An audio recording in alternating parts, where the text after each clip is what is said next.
Hello అండి, అందరికీ happy Sunday. అందరు ఎలా ఉన్నారు? అందరు బాగుండాలి, అందులో మేము ఉండాలి.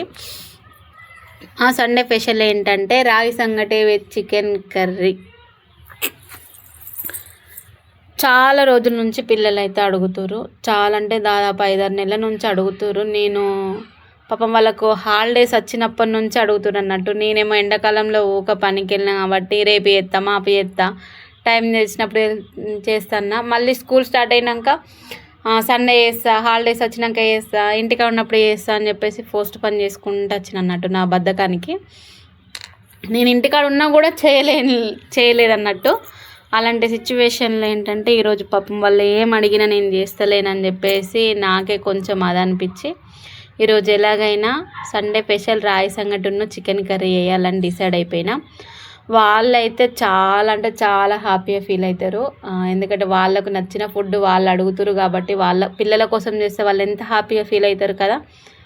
నాకు అనిపించింది, నా మనసు ఏం బాగాలేకపోయినా, చేయాలని ఇంట్రెస్ట్ లేకపోయినా కూడా వాళ్ళ కోసం అయితే చేయడానికి రెడీ అయిపోయిన అన్నట్టు. ఈ వీడియో తీసే ప్రాసెస్ చేసే దాంట్లో ఏంటంటే మా ఇంట్లో ఒక్కరు ఇద్దరు లేరండి, 3 పిల్లలు ఉన్నారు. 3 పిల్లలతో పాటు నేను ఒక్క పిల్లని అన్నట్టు. మీరు ఏమని అనుకోండి, వాళ్ళ అల్లరి కంటే నా అల్లరే ఎక్కువ ఉంటుంది. వాళ్ళు ఒక్కటని పోతే నేను 4 అనేస్తా. వాళ్ళు కొద్దిసేపు ఒక 10 నిమిషాలు నవ్వరు అనుకో, నేను 20 నిమిషాలు నవ్వుతా వాళ్ళతో ఉన్నాను అనుకో. ఎంత కష్టం వచ్చినా, ఎంత దుఃఖం వచ్చినా, మనసేం బాగాలేకపోయినా, ఏదేమైనా కొద్దిసేపు వాళ్ళతో నుండి పిల్లలతో నుండి కొంచెం టైం స్పెండ్ చేసింది అనుకో, నా మనసు అంతా కొద్దిసేపు రిలాక్స్ అయిపోతుంది అన్నట్టు.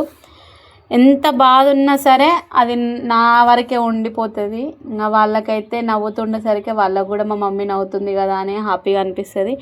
ఇంట్లో ఎన్నో రకాల బాధలు, ఇల్లు అని అంటే ఇది సంతోషంగానే ఉన్నామని కారణం అయితే కాదు. బాధలు ఉంటాయి, కష్టాలు ఉంటాయి, సుఖాలు ఉంటాయి, నవ్వులు ఉంటాయి, దుఃఖాలు ఉంటాయి, అన్నీ ఉంటాయి. అన్నిటిని పక్కన పెట్టేసి కూడా ఈరోజు పిల్లల కోసం చేద్దామని చెప్పేసి డిసైడ్ అయ్యి వీడియోని అయితే స్టార్ట్ చేసేసినాం. ఏం లేదు, ఫస్ట్ అయితే సింపుల్గా నా స్టైల్లో ఎలా చేసినన్నది అయితే రాగి సంగటి చూపిస్తాను. నేను పిండితోని డైరెక్ట్ చేసిన, ఇట్లా అన్నంతో ఎప్పుడు చేయలేదు. ఈసారి అయితే అన్నంతో చేద్దామని చెప్పేసి స్టార్ట్ అయితే చేసిన నా స్టైల్లో రాగి సంగటి. ఫస్ట్ అయితే ఒక గ్లాస్ బియ్యం అయితే కడిగి పక్కకు పెట్టుకున్నా. అదొక క్లిప్ అయితే తీయలేదు అన్నట్టు. మీరు నవ్వుకుంటూ ఉండి ఆ క్లిప్ అయితే తీయలేదు, మర్చిపోయినా. ఆ తర్వాతనైతే ఒక గ్లాస్ బియ్యానికి 4 గ్లాసులు ఎసరనైతే పోసుకొని పొయ్యి మీదనైతే పెట్టేసుకున్న తర్వాత కడిగిన బియ్యం అయితే అందులోనే వేసుకున్నా. ఎసర బాగా మసిన తర్వాత వేసుకున్నా. బియ్యం వేసుకున్న తర్వాత ఏంటంటే కొంచెం లైట్గా ఉప్పు కూడా వేసుకున్నా, అన్నం మెత్తగా ఉడుకుతుంది అని చెప్పేసి.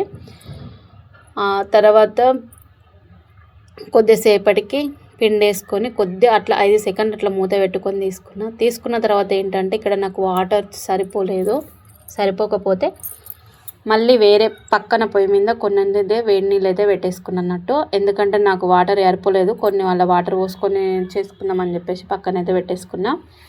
ఈ ప్రాసెస్లో ఏంటంటే నవ్వుకుంటే మా పిల్లలు చేస్తుంటే మమ్మీ ఒకసారి టేస్ట్ చూద్దామని టేస్ట్ అయితే చేసిర్రు. టేస్ట్ చేసేసరికి ఏంటంటే కొంచెం సప్పగా ఉందంట. మమ్మీ సప్పగా ఉందని అట్లా అంటే లాస్ట్కి ఏం చేసిన అంటే ఫస్ట్ ఇంకా ఉప్పు అయితే వేసుకున్నా కదా, మళ్ళీ కలిపేటప్పుడు కొంచెం అయితే ఉప్పు అయితే వేసుకున్నా.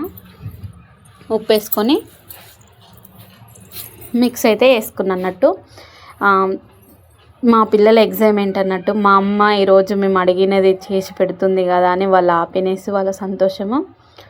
నాకైతే వాళ్ళు అలా అడిగేసరికి చాలా రోజుల నుండి పోస్ట్ పని చేసిన అని చెప్పేసి ఈరోజు అయితే చేయాలని డిసైడ్ అయ్యే చేస్తున్నా. మంచిగా ఇట్లనైతే కలుపుకొని పక్కనైతే పెట్టేసుకున్నా. కొంచెం చల్లారలే కదా. నేను ఇక్కడ చేసిన మిస్టేక్ ఏంటంటే నేను వాళ్ళతో నవ్వుకుంటూ ఉండేసి స్టీల్ గిన్నెలో పెట్టేసిన. అసలు స్టీల్ గిన్నెలో పెట్టద్దు. స్టీల్ గిన్నెలో పెడితే ఏంటంటే తొందరగా అడుగంటుకుంటుంది కదా. నేను అట్లా అని చెప్పేసి నేనేం మాడగొట్టలేదు, కాకపోతే జాగ్రత్తగా ఉండాలి. నేను ఇక స్టీల్ గిన్నెలో పెట్టేసిన అని చెప్పేసి చాలా జాగ్రత్త కొద్దీ ఈ ప్రాసెస్ అయితే వేసేసిన అన్నట్టు. ఇక మంచిగా కొన్ని నీళ్ళు చల్లుకొని వేడి నీళ్ళు మూత పెట్టేసుకొని అట్లా ఒక 2 నిమిషాలు అట్లా మూత పెట్టేసుకొని తీసుకొని అయితే పక్కకైతే పెట్టేసుకున్నా. చికెన్ కర్రీ అయితే చేస్తున్నా అన్నట్టు. ఇందులోకి చికెన్ కర్రీ ఏంటంటే నేను అనుకున్న నాటుకోడి తెచ్చుకొని రాగి సంగటిలోకి వేసుకుంటే సూపర్ ఉంటుంది కదా అని అనుకున్నా నేను. కానీ అదంతా తుస్సు అయిపోయింది. ఎందుకంటే మనం నాటుకోడి అనగానే మనకేదో మనకి ఇంట్లో ఉండేటి మనకు దొరకబట్టి అప్పుడప్పుడు కోసుకునేది అయితే కాదు, తెచ్చుకొని కోసుకోవాలన్నట్టు. ఇంట్లోనే అనుకో, ఎప్పుడు పడితే అప్పుడు మనకి ఇష్టం వచ్చిన టైంలో వేసుకుందాం కదా, అట్లా మిస్ అయిపోయింది. నాకు అప్పుడు మా అమ్మ గుర్తుకొచ్చింది అన్నట్టు. మన ఇంట్లో కోళ్ళు ఉంటే మనం ఎప్పుడు నచ్చినప్పుడు కోసుకొని తినేటోళ్ళం కదా, ఇప్పుడు లేవే మా దగ్గర అని చెప్పేసి మా అమ్మ అదే అమ్మ వాళ్ళ ఇంటికన్నా అయితే ఉండేటివి అమ్మ ఉన్నప్పుడు. అప్పుడు మేము ఎప్పుడైనా వెళ్ళినప్పుడు కొయ్యాలంటే అప్పటికప్పుడు కోసేది అన్నట్టు. అట్లా అమ్మ గుర్తుకొచ్చింది ఆ టైంలో. ఇక్కడనైతే ఇక నాటుకోడి లేదు కాబట్టి నార్మల్గానే చికెన్ తెచ్చుకొని ఉప్పు, పసుపు, అల్లం ఎల్లిగడ్డ ఆల్రెడీ మేము పట్టి పెట్టింది కాకుండా ఫ్రెష్గా అల్లం ఎల్లిగడ్డ నూరి మొత్తం ముక్కలకైతే పట్టించి పక్కకైతే పెట్టేసుకున్నా చాలాసేపే. రాగి సంగటి ముందుకే అది కలిపి పెట్టేసుకున్నా, ఆల్రెడీ మంచిగా పడతాయని కారం గిట్ల మసాలాలు.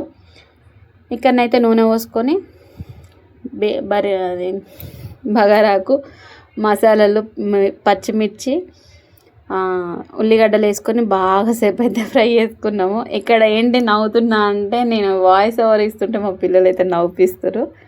అట్లానే చెప్పేసి వీడియో తీసేటప్పుడు కూడా మా అల్లరి మామూలుగా ఉండేది. ఆ వాయిస్ అంతా తీసేసి ఇట్లా వాయిస్ ఓవర్ ఇచ్చినా కూడా మా వాళ్ళు అయితే నన్ను అస్సలు వదిలిపెట్టరు అన్నట్టు.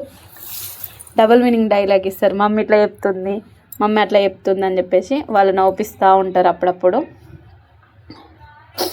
మా వాయిస్ మేము ఎట్లా ఉన్నామో అట్లా డైరెక్ట్ పెడితే మాత్రము మా పంచులు, మా నవ్వుడికి అసలు మీరు వీడియో చూస్తారో చూడరో. ఆల్రెడీ వీడియోని వాయిస్ ఓవర్ ఇస్తేనే ఎవరు చూస్తలేరు, ఇంకా మా అల్లరి అంత వింటే మాత్రం ఆయనతో కూడా వీడియో ఎవరు చూడరు కావచ్చు అని అనిపిస్తుంది అప్పుడప్పుడు నా ఉద్దేశంలో. అట్లా అంత గానం ఉంటుంది మా ఇంట్లో అల్లరి. మా సార్ అయితే అంతగానం ఏం పట్టించుకోడు అన్నట్టు. అంటే పట్టించుకోడంటే వీళ్ళు ఇట్లనే నవ్వుతారు అని చెప్పేసి అంత లైట్గా తీసుకుంటాడు. ఇంకా ఎందుకు నవ్వుతారు ఏంటి ఏం కథ అని అయితే అడగడు. ఇంట్లో నవ్వుతూ ఉంటేనే బాగుంటుంది కదా, ఎప్పుడు మనం మూతి పెట్టుకుని దానికంటే అట్లా అని చెప్పేసి మేము ఎప్పుడైనా నవ్వి ఇంత సైలెంట్గా అయిపోయినాం అనుకో, మా సారు వచ్చి అడుగుతాడు అన్నట్టు, ఏంది వాళ్ళు ఇల్లంతా నిశ్శబ్దంగా ఉన్నది, ఏమైనా అయ్యిందా, మమ్మీ కొట్టిందా అని చెప్పేసి మెల్లగా అడుగుతాడు అన్నట్టు పిల్లల్ని.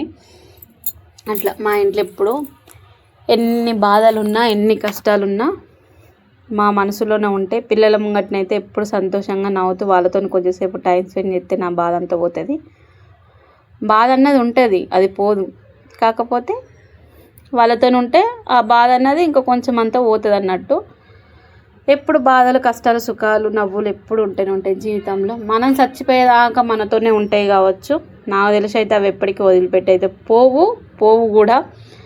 సంతోషాలు ఎక్కువ ఉంటాయా బాధలు ఎక్కువ ఉంటాయా అని నన్ను అయితే అడిగితే మాత్రం సంతోషాలు చుట్టం లెక్క వచ్చిపోతాయి అన్నట్టు. ఎప్పుడో ఒకసారి అట్లా వచ్చి ఇట్లా వెళ్ళిపోతాయి చుట్టం చూపు లెక్క.